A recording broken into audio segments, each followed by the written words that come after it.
दोस्तों नमस्कार, स्वागत है एक बार फिर से आज की बड़ी और ताजा खबरों में। सभी खबरें सेलेक्टेड और काम की, बस आपसे निवेदन है कृपया वीडियो को लाइक कर दें, चैनल को सब्सक्राइब कर लें और घंटी बटन जरूर दबा दें। वहीं पहली बड़ी खबर, पंजाबी युवाओं के समर्थन में आगे आया अकाली दल, गिरफ्तारी पर दिल्ली पुलिस के घेराव का किया ऐलान। जी आपको बता दें कि राजधानी दिल्ली में गणतंत्र दिवस पर किसान ट्रैक्टर परेड के दौरान हुई हिंसा की घटनाओं के संबंध में कथित तौर पर झूठे मामले दर्ज कर पंजाब के युवाओं को गिरफ्तार करने पर युवा अकाली दल दिल्ली पुलिस कर्मियों का घेराव करेगा। युवा अकाली दल के अध्यक्ष परमबंस सिंह रोमाना ने शुक्रवार को श्रोमणी अकाली दल के ट्विटर के जरिए ये घोषणा करते हुए कहा कि युवा अकाली दल 26 जनवरी की घटनाओं के सिलसिले में पंजाब के युवाओं के खिलाफ झूठे मामले दर्ज कर उनकी गिरफ्तारी की कोशिश करने पर दिल्ली पुलिस के जवानों का घेराव करेगा। आपको बता दें कि श्रोमणी अकाली दल ने ट्वीट किया और कहा कि हम अपने युवाओं के साथ खड़े हैं। मैं सभी प्रभावित परिवारों से इस संबंध में युवा अकाली दल के समर्थन की मांग करता हूं।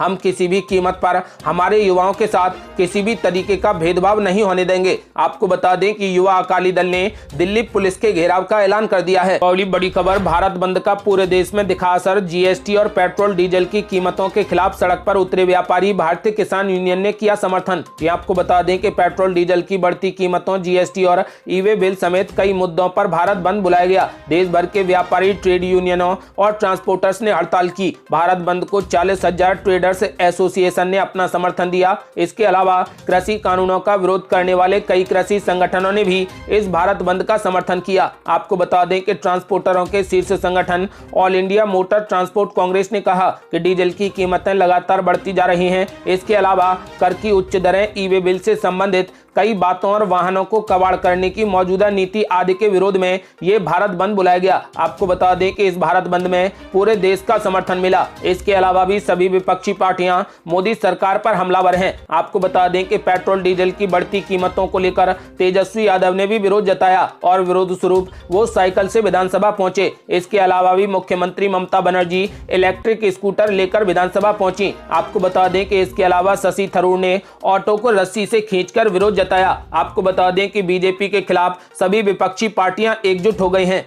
वाली बड़ी खबर, करौली महापंचायत में जुटे हजारों किसान, राकेश टिकैत ने की दिल्ली चलने की अपील। ये आपको बता दें कि कृषि कानूनों के खिलाफ आंदोलन कर रहे किसान नेता राकेश टिकैत ने राजस्थान के करीरी में किसानों को संबोधित करते हुए किसानों से दिल्ली चलने का आह्वान किया। उन्होंने 40 लाख ट्रैक्टरों के साथ संसद मार्च का ऐलान करते हुए दिल्ली कूच की शुरुआत करने की बात कही। आपको बता दें कि करौली के करीरी में हजारों की संख्या में किसान राकेश टिकैत को सुनने पहुंचे। कृषि कानूनों के खिलाफ किसान नेता राकेश टिकैत लगातार अब मुखर होते जा रहे हैं और कई शहरों में किसान सभाओं को संबोधित कर रहे हैं। टोडा भीम के भैरव बाबा कुश्ती दंगल स्टेडियम में आयोजित किसान महापंचायत में बड़ी संख्या में किसान अपने ट्रैक्टरों के साथ पहुंचे। राकेश टिकैत ने यहां से किसानों से ट्रैक्टरों के साथ दिल्ली कूच करने की अपील की। राकेश टिकैत खुली कार में सवार होकर मंच पर पहुंचे, जहां लोगों ने माला एवं 101 फीट का साफा पहनाकर और एक हल बांटकर उनका स्वागत किया। किसानों को संबोधित करते हुए उन्होंने सरकार पर किसानों की अनदेखी के आरोप लगाए। राकेश टिकैत ने तीनों कृषि कानून वापस लेने एवं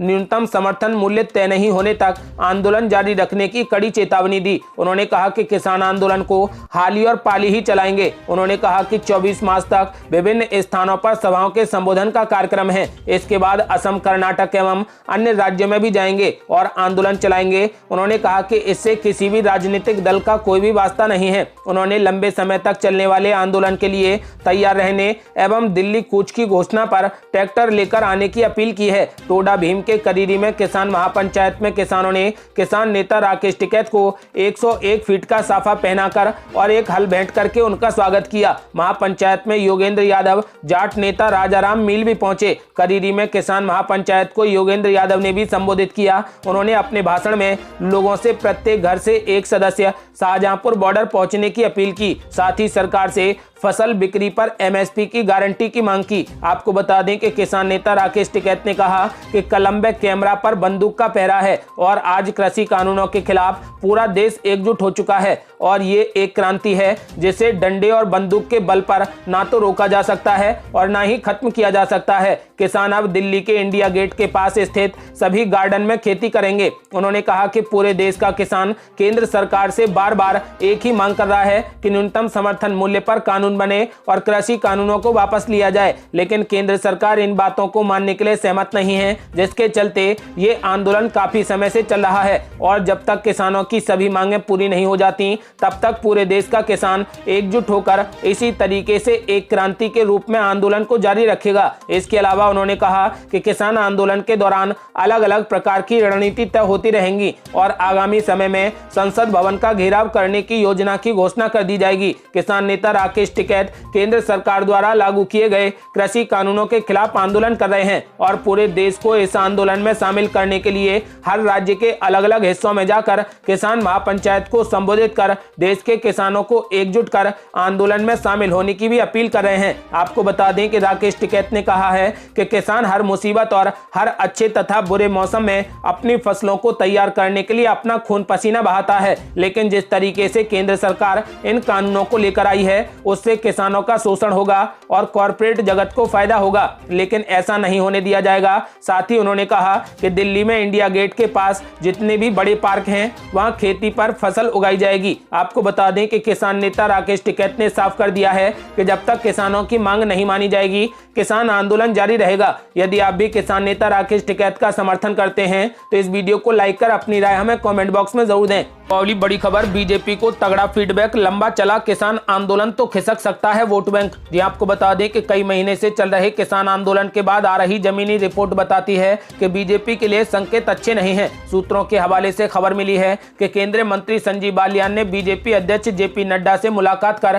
कृषि कानूनों के खिलाफ लगभग 3 महीने से चल रहे किसान आंदोलन पर रिपोर्ट दी है कि आंदोलन बीजेपी के लिए नुकसान पहुंचा सकता है। पिछले हफ्ते जेपी नड्डा और गृह मंत्री अमित शाह ने भी हरियाणा, पश्चिमी यूपी, राजस्थान और मध्य प्रदेश की 40 जाट बहुल सीटों से आने वाले सांसदों, विधायकों और प्रमुख नेताओं के साथ बैठक की थी। इस बैठक में तय किया गया था कि सांसद आम जनता के बीच जाकर कृषि कानूनों के बारे में बताएं कि किस तरीके से ये कानून किसानों के लिए फायदेमंद हैं। साथ ही ये भी बताएं कि ये आंदोलन नरेंद्र मोदी सरकार को बदनाम करने की मंशा से विपक्षी दलों की ओर से चलाया जा रहा है। सूत्रों की माने तो किसान आंदोलन को लेकर जो फीडबैक मिला है वो बीजेपी के लिए अच्छा नहीं है। पश्चिमी यूपी में जिस तरीके से फीडबैक मिल रहा है उसके मुताबिक अगर किसान आंदोलन लंबा चलेगा तो 2022 में होने वाले विधानसभा चुनाव में पार्टी का जाट वोट बैंक खिसक सकता है। जमीनी स्तर के लोगों का मानना है कि किसान आंदोलन जल्दी से जल्दी खत्म हो, इसके लिए सरकार को किसानों की बात सुननी चाहिए और उनकी समस्याओं का समाधान करना चाहिए।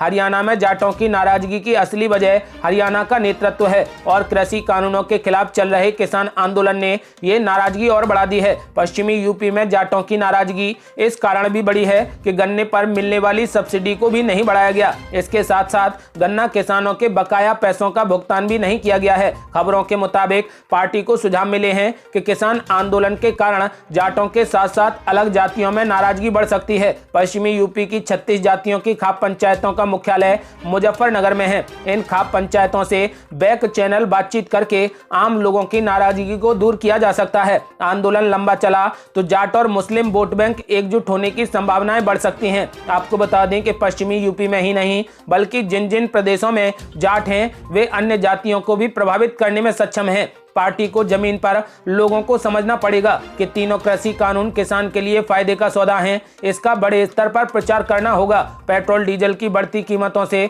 किसानों समेत सभी वर्गों में सरकार के खिलाफ नाराजगी बढ़ रही है। आपको बता दें कि बीजेपी को फीडबैक मिला है कि किसान आंदोलन लंबा चला तो बीजेपी को बहुत नुकसान होगा। वो अगली बड़ी खबर, सूरत पहुंचे मुख्यमंत्री अरविंद केजरीवाल का बीजेपी पर तगड़ा हमला। आम आदमी पार्टी के पार्षदों से बोले कि उनकी नानी याद दिला देना पर गलत काम नहीं करने देना। जी आपको बता दें कि गुजरात निकाय चुनाव में आम आदमी पार्टी की धमाकेदार एंट्री के बाद सूरत पहुंचे दिल्ली के मुख्यमंत्री और आम आदमी पार्टी के संयोजक अरविंद केजरीवाल ने सूरत में नवनिर्वाचित पार्षदों और पार्टी कार्यकर्ताओं से मुलाकात की और उन्हें इस शानदार जीत के लिए बधाई दी। सूरत पहुंचने पर आम आदमी पार्टी के कार्यकर्ताओं ने अरविंद केजरीवाल केजरीवाल का बेहद गर्मजोशी से स्वागत किया। अरविंद केजरीवाल ने इस जीत को गुजरात में नई राजनीति की शुरुआत बताया। अरविंद केजरीवाल ने कहा कि जब से नतीजे आए हैं मैं बीजेपी और कांग्रेस के लोगों के बयान सुन रहा हूं। वो बौखलाए हुए हैं और डरे हुए हैं। हमें पता है कि वे हमसे, आपसे और आम आदमी पार्टी से नहीं डरते हैं। वे उन लोगों से डरते हैं जिन्होंने आम आदमी पार्टी को वोट दिया है। हम 27 पर हैं और वो 93 पर हैं। नंबर से कोई फर्क नहीं पड़ता। हमारा एक एक आदमी 10-10 पर भारी पड़ेगा। आपको सूरत की जनता ने विपक्ष की भूमिका दी है, उनकी नानी याद दिला देना, लेकिन उन्हें एक भी गलत काम नहीं करने देना। अगली बड़ी खबर, चुनावी राज्यों में भाजपा ने झोंकी पूरी ताकत, शीर्ष नेताओं ने संभाला मोर्चा। यहां आपको बता दें कि भाजपा के शीर्ष नेताओं ने अब एक साथ 4 चुनावी राज्यों में मोर्चा संभाल लिया है। प्रधानमंत्री नरेंद्र मोदी ने पांडुचेरी और तमिलनाडु की यात्रा में कई योजनाओं को हरी झंडी दिखा दी। इसके अलावा भाजपा अध्यक्ष जेपी नड्डा ने पश्चिम बंगाल में लोको सोनार बांग्ला अभियान की शुरुआत कर कई कार्यक्रमों को संबोधित किया, जबकि गृह मंत्री अमित शाह ने असम में 2 रैलियों को संबोधित किया। गौरतलब है कि इसी साल इन राज्यों के साथ केरल विधानसभा के भी चुनाव हैं। इन चुनावों का केंद्रीय राजनीति पर असर पड़ने की व्यापक संभावनाओं के कारण भाजपा बेहतर परिणाम हासिल करने के लिए एड़ी चोटी का जोर लगा रही है। आपको बता दें कि उम्मीद की जा रही है कि चुनाव आयोग इन सभी राज्यों में आज चुनावों की तारीखों का ऐलान करेगा। भाजपा असम में सत्ता में है,